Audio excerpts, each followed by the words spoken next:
Hello class, today we will take up the next method of calculating elasticity of demand, that is total expenditure, or it is also called as the total outlay method. Under this method we try to find out that how is the change in price of a commodity affecting the total expenditure of the consumer. Now, through this method, we cannot tell the exact value of elasticity. Like in the other method, percentage method, we were finding out the exact value of elasticity. Through this method, we can only tell that whether the price elasticity of demand is greater than 1, whether it is less than 1, or it is equal to 1. So only these three things can be said about price elasticity of demand through the total expenditure method. Now, elasticity of demand can be measured by considering the change in total expenditure incurred on a commodity as a result of change in the price of the commodity. So what are we going to study? We are going to study the change in total expenditure of the consumer due to change in the price of the commodity.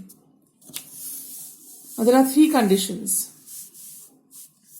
The first condition, we have taken the price, the change of price we have taken to be the same in all three conditions.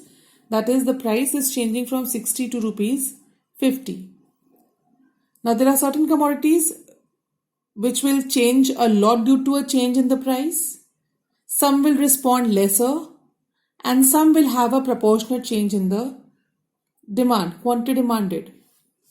You can see in the first case, when the price falls from 60 to 50, the quantity demanded has changed from 10 to 13. Now you can see the total expenditure. When the price was 60, the quantity demanded was 10 and the total expenditure was 600.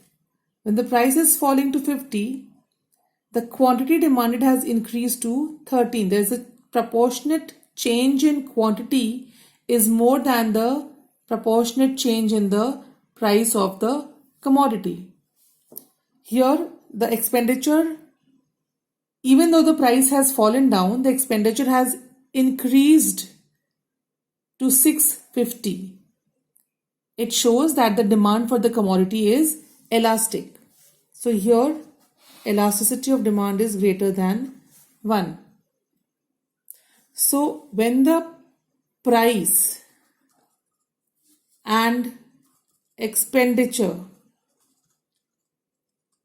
move in the opposite direction, when the price and the change in total expenditure move in the opposite direction, the elasticity of demand is greater than 1. Now next to take up, the price change again is from 60 to 50. But here you can see that the quantity demanded has not been affected much.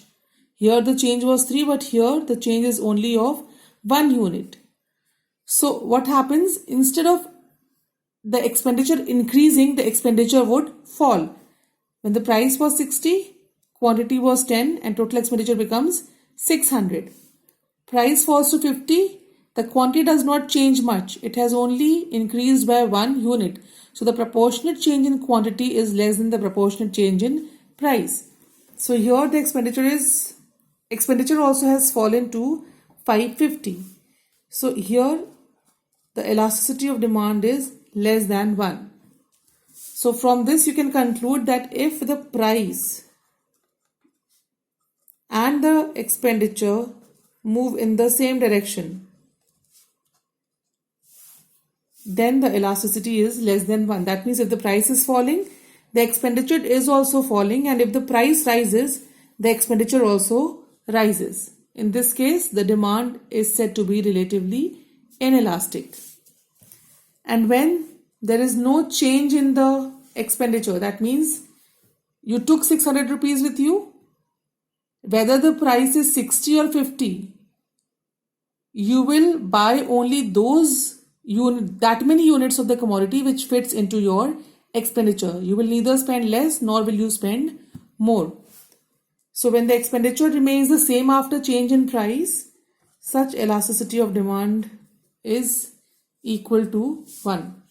That means here you can conclude that the total expenditure does not change no matter what the price is. Now, how is the question asked on this method? Now, you'll be asked a question, for instance, that state what is the price elasticity of demand if price and total expenditure move in the same direction. Same direction means if the price is increasing, the total expenditure is also increasing. If the price is falling, the total expenditure also is falling. So price and total expenditure move in the same direction when? When elasticity is less than 1. So the answer would be 1 here. Second condition may be that price and T move in opposite direction. Here it was less than 1. Here elasticity will be greater than 1. Or if it says that TE remains same. So here the price elasticity of demand is equal to 1. So this is how the questions will be framed on this method of calculating elasticity of demand.